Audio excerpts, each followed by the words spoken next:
한산은교회 나정천 목사입니다. 오늘은 지금은 눈물을 흘려야 할 때입니다 주제로 말씀을 나누고자 합니다. 지난 몇 년간 공영방송에서 교회에 대해 많은 질타를 해왔습니다. 한국교회 세습 문제, 재정 문제, 정실인사 문제 등 교회 안에서 일어나는 아픈 문제를 다루었습니다. 물론 이것을 한국교회 전체 문제를 확대해서 보는 것은 무리입니다. 방송 보도가 해당 교회들이 말하는 것처럼 편파 보도일 수도 있습니다. 그러나 공공성을 가진 방송이 거짓으로 편파 보도만은 하지 않았을 것입니다. 하나님께서 당신의 영광스러운 피로 값주고 사신 교회가 이리도 아프게 찢겨지는 것은 하나님의 영광이 가려진 일이요, 하나님의 거룩한 이름이 모욕을 당하고 수치를 당하는 일인데도 불구하고 공영방송에서 교회의 아픔을 낱낱이 파헤쳐 세상에 공개케 하신 것을 허용하신 이유가 무엇일까요? 그것은 교회가 스스로 회개하고 자성할 능력을 잃어버려서 하나님 당신 자신께서 모든 수치를 당하면서까지 이 일을 허용하셨습니다.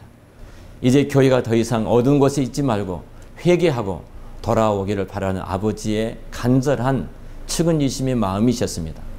교회를 욕되게 한다고 세상을 향해서 정죄하고 돌을 던질 것이 아니라 이제는 교회가 눈물을 흘리며 회개해야 할 때입니다. 다윗이 압살롬의 반역으로 인해 예루살렘에서 도망할 때 시므이가 계속하여 저주하면서 다윗과 다윗의 신하들에게 돌을 던지며 피를 흘린 자여, 사악한 자여, 가거라 하면서 저주한 적이 있었습니다. 그때 곁에 있던 아비새가 다윗에게 저 사람 머리를 베겠다고 말하자 다윗은 오히려 아비새를 맞고 나섰습니다. 왕이 이르되 수르야의 아들들아, 내가 너희와 무슨 상관이 있느냐? 그가 저주하는 것은 여호와께서 그에게 다윗을 저주하라 하심이니 내가 어찌하여 그리하느냐? 할 자가 누구겠느냐고. 또 다윗이 아비새와 모든 신하들에게 이르되 내 몸에서 난 아들도 내 생명을 헤아려 하거든 하물며 이 베냐민 사람이랴. 여호와께서 그에게 명령하신 것이니 그가 저주하게 버려두라고 말씀했습니다. 한국교회와 지도자들이 이 다윗의 말에 귀를 기울였으면 합니다. 예레미야는 내 눈에 흐르는 눈물이 그치지 아니하고 쉬지 아니하며 라고 말했습니다. 우리는 어떤가? 우리의 눈에서 영혼과 민족을 위해서 언제 눈물을 흘렸는지 기억하기조차 힘들게 되었습니다. 민족을 위한 눈물이 흘려져야 합니다. 하나님께서는 지금 우리에게 우리 자녀와 젊은이들과 이 민족을 위해 그리고 겸손하게 교회 지도자를 위해 흐르는 눈물을 기다리고 계십니다. 이제 예레미야처럼 내 눈에 흐르는 눈물이 그치지 아니하고 쉬지 아니하며 라고 했던 것처럼 눈물이 필요할 때입니다. 예수님 당시 나병 환자들, 안 그래도 잘 낫지 않는 곤욕스러운 나병에 걸려 죽은 고생을 다 했는데 그뿐만이 아니었습니다. 억울한 점이 한두 가지가 아니었습니다. 무엇보다도 먼저 당시 나병 환자들은 인간 사회로부터 철저하게 배척을 당하고 있었습니다. 출애굽 시절 사막을 횡단하던 시절에도 나병에 걸린 사람들이 많았는데 그들은 천막 안에 들어오지도 못하고 밖에서 찬이슬을 맞으며 잠을 자야 했습니다.